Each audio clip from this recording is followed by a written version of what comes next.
morning, good afternoon, good evening. From wherever you're watching from, welcome back to Lucha Daddy 6969. This is the channel. This is my aquaponic room. Where I'm growing vegetables, flowers, watermelons, all in my basement. All from fish waste.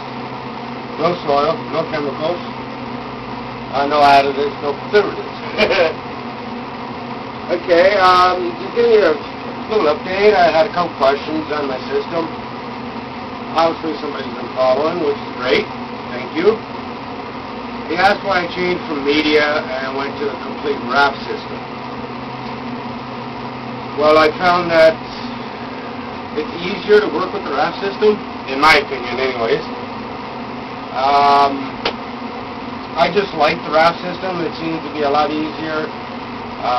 Easier to check my plants, check the root system, see how things are going, and to move things around. But a media bed with all the hydroton and that is great. For growing pre-growing plants already, if you went out and bought, already started plants and everything else, it's great for that. No arguments. But it also takes a year for that system, that kind of a system, to fully stabilize and to be completely balanced. It's got to build up bacteria, etc., throughout the whole system. I like the raft system for seeding because with a media you use a flood and drain. You try to plant your seeds or sow your seeds right into the hydroton in a flood and drain. What happens is when the water comes up and then it drains out, it pulls the seeds down through the hydroton. And you end up losing them, and you have a 50-50 chance, put it that way. The way I'm doing it now in the raft system, I'll show you this little bit here. I'm going to just plant some seeds here, some Bergham's green, and I'll show you how I do it. I got my pre-made cups, net pods I call them. It's pretty simple, cheap to make, simple basic plastic cup. As you can see, the holes through it. I just used a soldering iron to make my net. The holes in here. So I'll take you over with me, if you don't mind. I'll come over here. As you can see, everything's going great. Can't complain with the raft system. Okay, I'll show you for an example here. Hopefully this should work. There we go. Okay, first of all, we take out the little insert I got in here. Take that out. Pop the cup, the net pod, right into the hole there. Okay. We go over here to my hydroton mixed pea gravel. It's all been washed, rinsed out. So what I do, let's just get a cup. Scoop some out, pour it in. As you notice, you see where the water line is in there, and it'll stay like that, right? Now the best thing about the hydroton, you don't need those big pieces right now. Those can go on top. Now what you want to do, which I find, okay, you can see a little layer the hydroton, you just barely see the water. I'm going to add in a few more hydroton, a little pea gravel.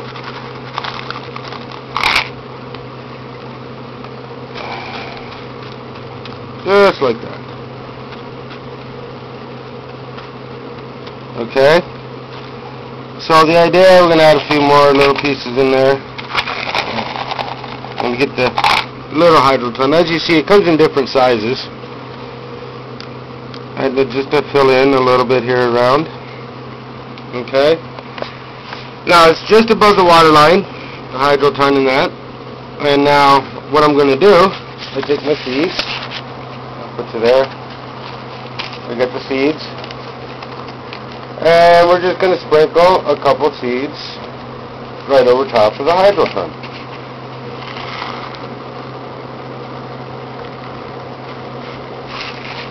Few extras doing this way because every seed you have in that is not guaranteed to grow. Out of the whole package you're going to lose at least 10 seeds or whatever, in my theory, the way I've figured it.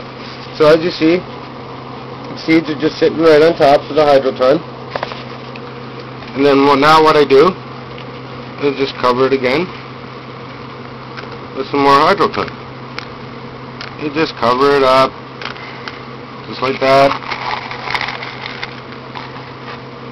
I'll bring it back in 1 week's time and we'll see what happens. Okay, that's it. That's simple. Now I don't have it being flood and drain. It's just a complete cycle. You know, it fills in down at this end here. The water's coming in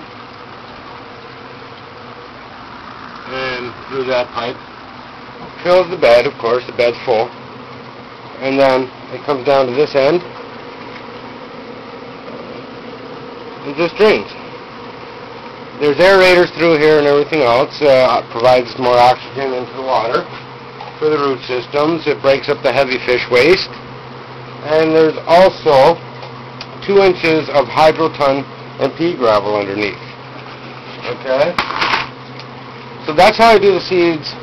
And this is why I like the raft system.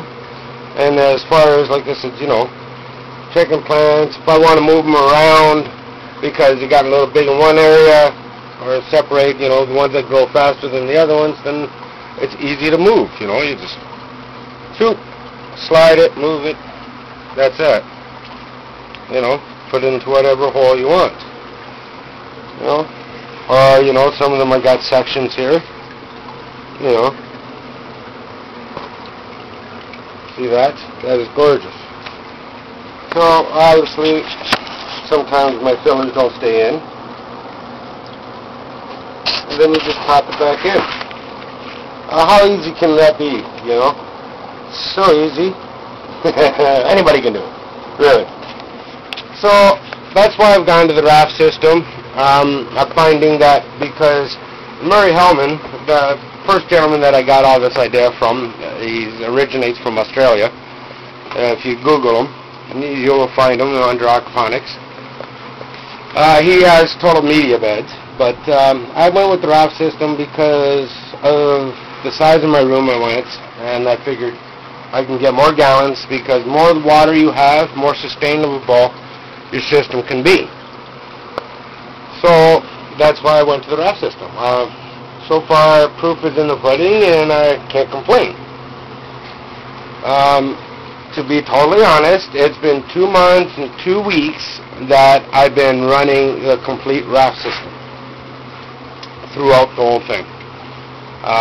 Yes, I did start this last year, but in building and then finding out for 5 months I had a wrong test kit, was wondering why everything wasn't working right. The media bed wasn't working for me. Some plants were growing somewhere, but once again, when you're doing the media bed system, it takes a full year for it to be totally sustainable to build up the bacteria. Okay, now I'm finding with the raft system, all my levels are great. As you can see around, you know, the bacteria is doing great, the algae, you know, things are building up in the last 2 months in this bed. Everything's just amazing. Like, here's my asparagus. Okay, yeah, it's a little thin. I think it's because I don't have it deep enough. That's usually how you get thin asparagus. It's still edible. There's nothing wrong with it. It's great. Actually, I got to trim these ones down. Let me get my scissors. But yes, because if you let them go too long, and they'll start sprouting, and it'll look like a little bush. When they do that, then that means it sends a signal to the root system and everything else and saying, stop growing asparagus, just shoots. So it'll go into the seed mode, which I don't want because I'm indoors. So I'm just going to keep trimming it and eating them. So what I do is go right down to the bottom there, underneath, give a little snip. Oh, see, they are a little tough even down there. See? There we go. One little asparagus. Nice fresh. But anyways, that's what I have to do. And these asparagus things are sprouting up every 3 to 4 days. and that's wonderful for me. You know, I get to come down here and snack on my asparagus. So I get my greens. Now lettuce is coming up. I snipped back all this, and if you notice, I got some new green stuff coming up. And the parsley's been cut back, and it keeps shooting out, so that's doing great. Like I said, in my pepper plants, I moved a few of these plants outside. I moved a few pepper plants, 3 of them to be exact. 2 Brussels sprouts, cauliflower. What other plants? A couple other plants I moved outside. My little driveway, I got a little bit of space where I made some garden boxes and hopefully try to grow things outside too. If I had a big yard, guaranteed I would have this system set up outside with a bigger tank and with trout in it. Right now I just got goldfish. I'm doing great. So everything's going lovely. I just figured to give you a quick little update and a little how I seed my plants, because I was asked how it was and why I switched everything over from the media to the raft system.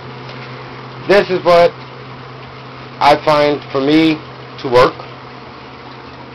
It might not for some others, but for me, as you can tell, everything's doing great. The roses, mixed flowers, I can't complain. So, any questions, any comments, be free, be more than willing to go ahead and ask. I'll do the best I can to answer them for you, or put them in the next video, any questions. I do have another one coming up, explaining how the whole system's working without a sub tank. Okay, thank you very much for watching, and don't be afraid to ask any questions. Thank you.